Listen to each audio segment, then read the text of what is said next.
तवक्को तो नहीं, आप कहते हैं तो जंजीर हिला देते हैं। सर, ये 3 फौजदारी के कवानीन खुद मुजरिमाना है। ये जुर्म की रोकथाम से ज्यादा हुकूमतों के जराइम को कानूनी शक्ल देने के लिए बनाए जा रहे हैं। अब तरफे तमाशा यह है सर कि पिछले सेशन में मोदी हुकूमत ने जन विश्वास बिल 2023 को, जिसमें 183 प्रोविजंस और 43 कवानीन थे इम्प्रिजनमेंट के, उसको निकालकर फाइन में तब्दील कर दिया। उसमें ड्रग्स एंड कॉस्मेटिक्स एक्ट को भी तरमीम की गई और सजा के बजाय सबस्टैंडर्ड ड्रग्स के लिए आपने फाइन ला लिया। तो मैं ये बोलना चाहूं सर कि सबस्टैंडर्ड ड्रग्स के मैन्युफैक्चर के लिए आपने जेल के बजाय फाइन उसमें तब्दील कर दिया तरमीम करके। तो ये जरूरी है बोलना इस ऐवान में कि जन विश्वास के नाम पर आपने इस सबस्टैंडर्ड ड्रग्स से आवाम को खतरे में डाल दिया। अब आप डीक्रिमिनलाइजेशन की बात करते हैं, जहां पर कंपनीज को सजा देना था वहां पर आपने नहीं किया, फाइन में तब्दील कर दिया। और जो कवानीन नॉन वायलेंट क्राइम्स हैं, सेडेशन, डेफेमेशन, उसको आपने इस नए क्रिमिनल लॉ में ला लिया। तो सर, ये बात साफ हो गई कि जन के लिए अविश्वास, धंधे के लिए विश्वास, ये इस हुकूमत का नया मंत्रा है। और लाइटर वेन में अगर मैं कहूं तो जॉन अलिया ने कहा था कि जुर्म में हम कमी करें भी तो क्यों, तुम सजा भी तो कम नहीं करते। सर, आज सच्चाई इस देश में यह है कि सूट पहनने वाला क्राइम से जुर्म से बच जाता है, जेल से बच जाता है। एक खाकी पहनने वाला किसी को करीब से गोली मार सकता है, हथकड़ी पहने हुए मुजरिम को, उसको कुछ नहीं, जवाबदेही नहीं है। सच्चाई हमारे मुल्क में यह है कि इस ऐवान में जिन पर टेररिज्म का चार्ज है वो इस कानून पर वोट डालेंगे कि टेररिज्म क्या है, नहीं है। सर, मुझे ये कहने की इजाजत दीजिए कि अगर आज भगत सिंह को और मोहनदास करमचंद गांधी को ये 3 कवानीन बनाए जाते तो भगत सिंह और मोहनदास करमचंद गांधी कहते कि रोलट एक्ट है, ये 3 कवानीन रोलट एक्ट है। अब हुकूमत को बताना पड़ेगा कि असल मकौले पुत्र कौन है। सर, सच्चाई यह है कि इस मुल्क के गरीब, दलित, मुसलमान, आदिवासी, इनके लिए जिंदगी से बड़ी कोई सजा नहीं है। और क्या जुर्म है पता ही नहीं इनको। सर, अगर हमको रिफॉर्म करना था, इस्लाह करना था, तो हमको उन प्रोविजंस को निकालना था जो हुकूमत और पुलिस को मनमानी करने की इजाजत देती है। हमको वो प्रोविजंस को निकालना था कि जो मंत्रियों को और पुलिस को ये मौका मिल जाता है लोगों को सालों जेल में रखने का, उन पर कोई जुर्म पर साबित नहीं होता। हमको ये करना चाहिए था कि जो प्रोसिक्यूटर होता है वो फैब्रिकेटेड एविडेंस डालकर ताकतवरों को अपनी ताकत की बुनियाद पर उनको छूट दे देते, वो काम नहीं किया। आज हमारे वतन अजीज भारत में सबसे ज्यादा अंडर ट्रायल अगर कोई है जेलों में तो मुसलमान, दलित, आदिवासी हैं। सर, इनका कन्विक्शन रेट देख लीजिए आप। एनसीआरबी का डेटा है 2017 से 21 का, 20% अंडर ट्रायल मुसलमान है, 16% कन्विक्शन है और मुसलमानों की आबादी 14.2% है। प्रिवेंटिव डिटेंशन ले लीजिए, जिसको इस्तेमाल किया जाता है जुडिशियल प्रोसेस को सबवर्ट करने के लिए और फेयर ट्रायल को सबवर्ट करने के लिए। आज भारत की जेलों में 30% डेटेन्यूज मुसलमान है। उत्तर प्रदेश में 2017 में 33% मुसलमान डेटेन्यूज थे। आज 83.9% उत्तर प्रदेश के जेलों में मुसलमान डेटेन्यूज है। सर, एक और मिसाल दे रहा हूं, CSDS की रिपोर्ट है, थिंक टैंक है बहुत बड़ा, जो कहता है कि they have found substantial prejudice against Muslim police force. Bihar, Maharashtra, Uttarakhand, Jharkhand, 2/3 of the surveyed police personnel believe that Muslims were more inclined to violence than members of the communities. ये empirical evidence है। इसी रिपोर्ट में कहा गया कि 35% जिन पुलिस के अहदेदारों का सर्वे किया गया उन्होंने मॉब वायलेंस को नेचुरल करार दिया, खास तौर से उन केसों में जहां पर काउ स्लॉटर होता है। CJPAP का इन्वेस्टिगेशन रिपोर्ट है सर कि कोविड-19 के दौरान जिन लोगों 25% मुसलमानों का अरेस्ट किया गया था, ये बायसनेस नहीं है तो क्या है। मध्य प्रदेश में मुसलमान 7% के करीब है और 21% मुसलमानों का नाम सर FIR में डाल दिया गया था। सर, प्रोजेक्ट 39 ने, नेशनल लॉ यूनिवर्सिटी ने उन लोगों का सर्वे किया जिन पर सजाए मौत दी गई। हैरत अंगेज बात यह है कि सर 76% बैकवर्ड क्लास, दलित और रिलीजियस माइनॉरिटी से ताल्लुक था। कितने दलित और एसटीज डेथ रो पर हैं सर? महाराष्ट्र में 50%। कितने मध्य प्रदेश में है सजाए मौत के? 36% दलित और आदिवासी। कर्नाटका में 36%, बिहार में 31%, झारखंड में 30%, गुजरात में 19 लोग जो सजाए मौत के इंतजार में हैं, 15 मुसलमान हैं। केरल में 60% जो सजाए मौत के मुलजिम है रिलीजियस माइनॉरिटीज है। सर आखिर इस देश में कब तक ये चलता रहेगा कि अनस्पोकन रिजर्वेशन उन लोगों के लिए, उनके पास पूरा पॉलिटिकल पावर है, और एक अनस्पोकन रिजर्वेशन है दलित, मुसलमान, आदिवासियों के, इनको जेल में रहना पड़ता है। कि आखिर ये कैसे मुमकिन है सर कि आलाजात के जो अक्सरियती तबके के लोग हैं उनके पास सियासी ताकत है, माशी ताकत है, सोशल ताकत है, और मुसलमान और दलित आदिवासी जेलों में पड़े रहते हैं। अरे अगर आप 3 कानून लाकर इस्लाह कर रहे हैं तो कौन सा इस्लाह है? आप तो ताकतवरों का रिफॉर्म कर रहे हैं, गरीबों को इससे क्या फायदा हो रहा है? तो जैसा अंग्रेजी में कहा गया था कि the cure is dangerous than the disease. Sir अब आप आ जाइए BNSS पर, क्लॉज 187, डिटेंशन का पीरियड देख लीजिए सर 187(3) में, यानी 15 दिन से ज्यादा आपको मुश्किल है प्रेजेंटली। अब आपने प्रोविजन दे दिया कि 90 दिन तक आप कभी भी 5 दिन का, 6 दिन का, 10 दिन का, यानी 90 दिन तक किसी को बेल नहीं मिलेगी। और हैरत अंगेज बात यह है कि UAPA के कानून में जिसको जेल में डाला जाता है UAPA में, 30 दिन के बाद एक सुपरिटेंडेंट ऑफ पुलिस को कोर्ट में एफिडेविट देना पड़ता है कि क्यों आप पुलिस कस्टडी ले रहे हैं जेल से। आपने वो भी निकाल दिया। यानी जिस किसी को भी आप इस कानून में अरेस्ट करेंगे, UAPA से ज्यादा मैं 90 दिन जेल में रहूंगा। और कौन रहेगा जेल में? मुसलमान रहेगा, दलित रहेगा, आदिवासी रहेगा, और बेल उसको नहीं मिलेगी। तो ये खुद सुन लीजिए, तो यानी कन्विक्शन नहीं होगा, ना बेल मिलेगी, क्योंकि पुलिस कस्टडी है। ये कानून में है सर, आप मुझे करेक्ट कर सकते हैं। अच्छा, DK बासु के गाइडलाइंस को आपने अडॉप्ट नहीं किया। क्लॉज 53(1), आप ये भी नहीं कह रहे कि भाई कौन उसको एग्जामिन करेगा? तो discretion of the medical practitioner. अरे आप ये पुलिस में जब जाते हैं तो पुलिस इतनी खातिर तवाज़ो करती है कि तलवों से लेकर जिस्म तक पूरे निशानात उसके जिस्म पर रहते, और आप कह रहे हैं कि मेडिकल प्रैक्टिशनर डिस्क्रेशन करेगा तो होगा। अब आप आ जाइए सर इसके ऊपर, आपको बता रहा हूं सर। अब आप देखिए क्लॉज 187 तो आपके सामने जिक्र कर दिया मैं सर। अब आप देखिए क्लॉज 472 मर्सी पिटीशन, आर्टिकल 79 और 161 का कॉन्स्टिट्यूशन का हिस्सा है, और ये आप कानून लाकर कहती हैं कि उसकी तरफ से मर्सी पिटीशन डालेगा तो कन्विक्ट, लीगल है, अदर रिलेटिव। सर जो सजाए मौत काटेगा वो तो आधा पागल हो जाता है जेल में। आप थर्ड पार्टीज को मौका नहीं दे रहे। ये कौन सा इंसाफ है बताइए आपका? ये कौन सा इंसाफ है आपका? और फिर सर आप ये बताइए कि थर्ड पार्टीज को बाहर कर रहे हैं। अच्छा, कितना टाइम आप दे रहे हैं? कितना टाइम आप दे रहे हैं कि सुप्रीम कोर्ट के रिजेक्शन ऑफ SLP के बाद 30 दिन और गवर्नर के रिजेक्शन के बाद 60 दिन? ये कैसा इंसाफ होगा सर? सुप्रीम कोर्ट ने कहा कि multiple mercy petitions can be filed, आपने उसको भुला दिया। अच्छा सर, अब आप एक और बात देख लीजिए, क्लॉज 479 में ये कहते हैं कि अगर कोई डिटेंशन पीरियड अपना 1/2 ऑफ द क्राइम जो ऑफेंस का पूरा कर लिया तो उसको बेल मिलेगी। आप तो उसको और खतरनाक कर दिए। आप ये कहते हैं, उसमें ये कहते हैं सर, यहां पर आपने कह दिया क्लॉज 187 में, सॉरी सर, ये डिटेंशन मल्टीपल क्लॉज 479 में अगर एक से बढ़ के ज्यादा ऑफेंस होगा, या ऑफेंस होगा लाइफ इम्प्रिजनमेंट का, या पेंडिंग होगा तो उसको बेल नहीं मिलेगी। अरे हम तमाम तो, ऋषिकांत दुबे आप पर जब केस लगा, आपने कहा आपकी गाड़ी पर हमला हुआ, मैं जानता हूं, आप पर तो एक सेक्शन नहीं लगा, कई सेक्शन आप पर लगा दिए गए, तो फिर मुझे बेल नहीं मिलेगी। ये क्या कर रहे हैं आप? किस लिए कर रहे हैं आप? दादा भी लगा रहे, भाई आज आप वहां बैठे, कल आएंगे इंशाल्लाह, फिक्र मत करिए।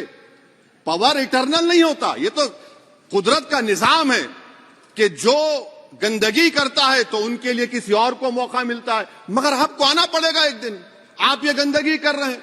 अच्छा सर, ये बताइए कि हमने आप किसको कितना persons who have pending proceedings in more than one offence, और चार्जशीट में कई आते हैं। यानी जब हम पर केस बुक होता है सर तो फूल का गुलदस्ता आता है, हर सेक्शन होता है उसमें, तो मुझे बेल नहीं मिलेगी। तो ये एक बात है सर। फिर आप आ जाइए सर, मैं आपको बताना चाहूंगा सर, यहां पर आपको, सॉरी सर ये इतना बड़ा बिल है। फिर आप टेररिज्म पर सर, बीएनएस का टेररिज्म सर, ये बड़ा ही डेंजरस आपने खतरनाक आपने काम किया है। इससे दहशतगर्दी का मुकाबला नहीं होगा, सिविल लिबर्टीज खतरे में पड़ जाएंगे। और सबसे बड़ी बात तो यह है सर, इसमें आपने नोटिफाई करेंगे किसी को टेररिस्ट, कोर्ट क्यों नहीं करेगा? पुलिस वाला कैसे करेगा मुझे टेररिस्ट नोटिफाई? किसी ऑर्गेनाइजेशन को टेररिस्ट घोषित कर देंगे। तो यह खुद सेपरेशन ऑफ पावर्स का वायलेशन है, जुडिशियल इंडिपेंडेंस का वायलेशन है, और इंदिरा गांधी वर्सेस राजनारायण केस का वायलेशन है। तो यह मोदी सरकार जुडिशरी के पावर्स को छीनकर खुद जज जूरी एग्जीक्यूशन बन रही है। किसी शायर ने बड़ा अच्छा कहा था सर, वही कातिल वही मुखबिर वही मुंसिफ ठहरे। सर मैंडेटरी वीडियो रिकॉर्डिंग आपने कहा कि जिस जगह पर पीस प्लेस पर सर्च होता है वीडियो रिकॉर्डिंग की, मैं ये कहता हूं कि जब मेरा अरेस्ट होगा वीडियो रिकॉर्डिंग करिए, क्यों नहीं करते आप? जब मेरे घर पर पुलिस आती है वीडियो रिकॉर्डिंग करिए, जो मैं पुलिस को देता हूं उसकी वीडियो रिकॉर्डिंग करिए, विटनेस स्टेटमेंट होगा क्लॉज 183 में उसका वीडियो रिकॉर्डिंग करिए। क्यों नहीं आप पैसे देते कि हर पुलिस वाले के जिस्म पर एक वीडियो रिकॉर्डर हो, और एक्यूज को मिलना चाहिए, आप नहीं मिलता एक्यूज को। हाँ आपको नहीं है, मैं जानता हूं। क्लॉज 250 और 262 सर इनकंसिस्टेंट है। तो क्लॉज 250 में 60 डे टाइम लिमिट है डिस्चार्ज के लिए। अगर एक्यूज को कागज नहीं मिलता है, हम सब जेल में गए, मैं कई मर्तबा जेल में गया हूं, ससुराल में इतना नहीं गया जितना जेल को जाने का मुझे मौका मिला, चाहे कांग्रेस की तेलुगु देशम की हुकूमत रही है। ससुराल कहते हैं कुछ लोग। क्लॉज 262 है, क्लॉज 262 में डिस्चार्ज एप्लीकेशन है, वो फ्रेमिंग ऑफ चार्जेस के बाद डाल सकते हैं। ये it defeats the purpose. What is the discharge application which is to prevent police from using delay tactics? Discharge always proceed framing of charges. मैं उस वक्त तक डिस्चार्ज नहीं डाल सकता जब तक कि वो नहीं होगा। अच्छा क्लॉज 251 263 देखिए sir, time limit for framing of charges in cases of session trials 60 days of first hearing charges, warrant charges should be 90 days. मगर आपने क्या किया? होशियारी देखिए, बर्बाद करने का कहानी। 193(9) डाल दिया आपने, क्या ने prescribes a 90 day time limit for further investigation. For further investigation what will happen when supplementary chargesheet are put? Will the accuse be acquitted? क्या मुझे छोड़ देंगे आप? क्या कोई time light? This is a dead letter. यानी आप तो पूरे का पूरा सिविल राइट्स लिबर्टीज बोलिए सब छीन ले रहे। अच्छा सर, इसमें आपने लिंचिंग का एक कानून बनाया बीएनएस में, सेक्ट क्लॉज 103 में। अब आप इसमें देखिए सर, लिंचिंग कब हो सकता है? जब आप ये बताएंगे कि ये पर्सनल बिलीफ पर मारा गया, किसी को जेंडर पर मारा गया, कास्ट पर मारा गया। सर आप तो एक्यूज को तो मौका दे रहे हैं छोड़ने के लिए, आप तो एक्यूज को मौका दे रहे हैं। अच्छा पर्सनल बिलीफ में रिलीजन क्यों नहीं लिखते भैया आप? इन तीनों कानून में रिलीजन इस्तेमाल किया गया, पर्सनल बिलीफ में रिलीजन नहीं आता। अच्छा सर आप ये भी देख लीजिए कि 1019 सर 190 में अनलॉफुल असेंबली है, 5 और मोर एक्टिंग टुगेदर। फिर ये क्यों कर रहे हैं आप? 5 मिलकर भी मर्डर करेंगे तो एक 103 भी तो आपने कर दिया। तो इनका यानी ये तो इसका अनलॉफुल एक्टिंग टुगेदर है। अच्छा सर मैं आपको बताना चाहूंगा, आपके ये बीएनएस का 172(2) आप देखिए कि पेटी केसेस में when the occasion is passed, किसका मतलब क्या है? व्हेन द अकेजन होगा क्या सर? अब आप हम चुनाव लड़ते तो जो हमारा जो पार्टी अपोजिंग रहती वो कहती कि इनके 25 लोगों को 50 लोगों को गिरफ्तार कर लो, गिरफ्तार कर लेते मेरे बूथ के एजेंट्स को, और बोल रहे व्हेन, उसमें आप लिख रहे क्या है? When the occasion is passed, माने पास हो जाएगा पोलिंग के 5 बजे छोड़ देंगे। अरे आप अपना ही हाथ काट रहे हैं अपने आप। याद रखिए, आज आप मुस्कुरा रहे हैं, कल यहां पर बैठेंगे कोई और कर देगा काम आपके ऊपर। अच्छा रेप सर, रेप क्या? रेप सिर्फ महिलाओं का होता है, मर्दों का रेप नहीं होता क्या? आपका प्रोविजन नहीं है क्या? स्टॉकिंग नहीं होती है मर्दों की? अच्छा जस्ट होता है सर, आप हंस रहे हैं, होता है। आपकी हंसी इस बात का इकरार है कि आप जानते हैं किसका हुआ है। तो justice JS Verma sir, justice JS Verma का जेंडर न्यूट्रल बनाइए। अच्छा, क्लॉज 69 को, क्लॉज 69 लव जिहाद आ गया। देखिए सर, क्लॉज 6 लव जिहाद आ गया, उसमें बियॉन्ड रीजनेबल डाउट प्रूव ही नहीं कर पाएंगे आप। अब उसमें क्या बताना पड़ेगा? सप्रेसिंग आइडेंटिटी, यानी अगर कोई महिला मोनू मानेसर चोमू चंडीगढ़ से इश्क करती है, बाद में उसको मालूम होता है कि वो मानेसर का नहीं है, चंडीगढ़ का नहीं है, तो क्या क्लॉज 69 एक्शन में आएगा?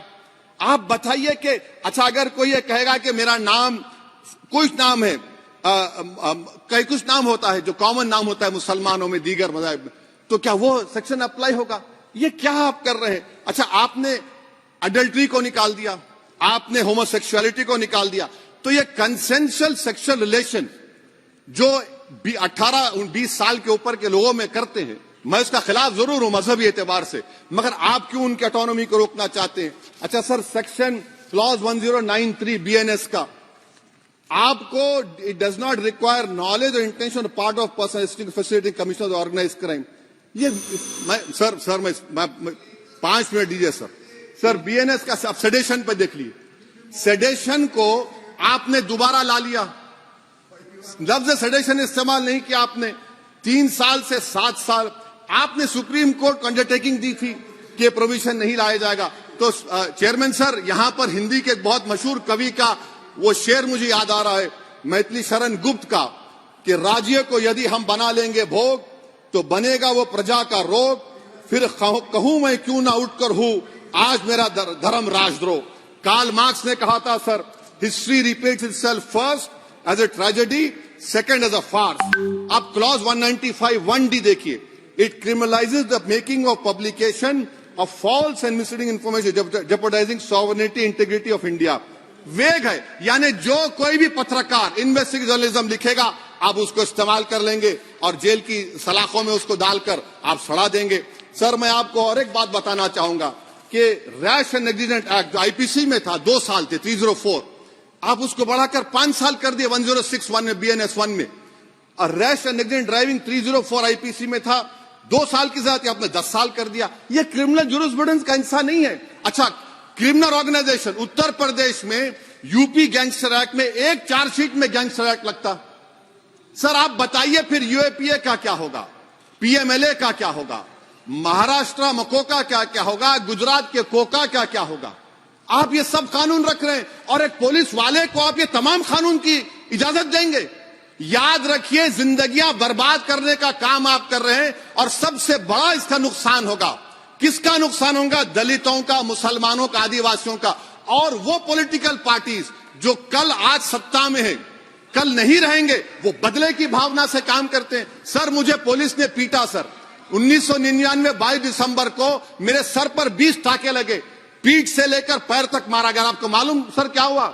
तेलुगु देशम की सरकार थी, उन्होंने उन दोनों पुलिस वालों को जिन्होंने मुझे मारा था उनको आईपीएस कन्फर कर दिया। आईपीएस करने, अरे मैं तैयार हूं मरने के लिए, तुम मारोगे क्या? बोलो, कहां मारोगे बताओ? अरे तुम कहां मारोगे? तुम्हारी गोलियां खत्म हो जाएंगी, मैं जिंदा रहूंगा। अरे तुम्हारी गोली डरने वाला बैठो तुम, अरे चप्पन देके बैठो तुम।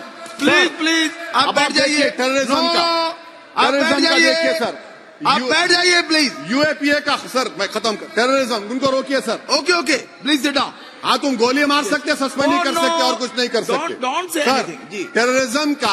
टेररिज्म का डेफिनेशन में आप देखिए, यूएपीए का सेक्शन 16, यूएपीए का सेक्शन 16 क्लॉज 113 में आ गया, यूएपीए का सेक्शन 15 क्लॉज 131 में आ गया। देख लेंगे उसको, देख लेंगे। यूएपीए का आपत्तिजनक अंश निकाल दिए जाएंगे। यूएपीए का क्लॉज 18 113 4 में आ गया, यूएपीए का क्लॉज 18 113 3 में आ गया, यूएपीए का क्लॉज 20 113 5 में आ गया, यूएपीए का सेक्शन 19 113 6 में आ गया। अरे भाई साहब, फिर क्या बचा है? आप यूएपीए से, मकोका से, गुजरात कोका से, पीएमएलए सब ला लिए। तो स्पीकर सर, मैं अपनी बात को खत्म करने से पहले मैं उम्मीद कर रहा था कि मैंने वजीर दाखिला का एक स्टेटमेंट सुना था अमित शाह साहब का, कि जब गुजरात के होम मिनिस्टर थे तो उन पर जुल्म किया गया, उनको दबाया गया। मगर हम ये समझ रहे थे कि जिस शख्स पर नाइंसाफी हुई है, जो वो क्लेम कर रहे हैं, तो कम से कम वो दूसरों से नाइंसाफी तो नहीं करेंगे। आप क्या कर रहे हैं? अरे ऐसे हजारों लोग हैं जिन पर जुल्म हो रहा है, ना उनके पास दलील है, ना उनके पास वकील है, ना उनके पास आजादी है। Thank तो you. ये तीन सर मैं आखिर एक लव ये तीनों कवानीन हमारे मुल्क की जमहूरियत के लिए, इन गरीब तबकात के लिए नुकसानदेह साबित होगा। और ये सरकार को मैं चार्ज दे रहा हूं, आप चेक रिपब्लिक में निखिल गुप्ता बैठा है, लेके आओ ना उसको। कुलभूषण यादव पाकिस्तान में बैठा है, लेके आओ ना। कतर में हमारे फौजी बैठे, लेके आओ ना उनको। अरे कहां तुम्हारी देशभक्ति है? अरे निखिल गुप्ता को लाओ, इस कानून में इस्तेमाल करो, मगर वो नहीं बोलेंगे। मैं इस कानून के मुखालिफत में खड़ा हूं जो भारत की जमहूरियत के लिए खतरा बनेगा। शुक्रिया सर।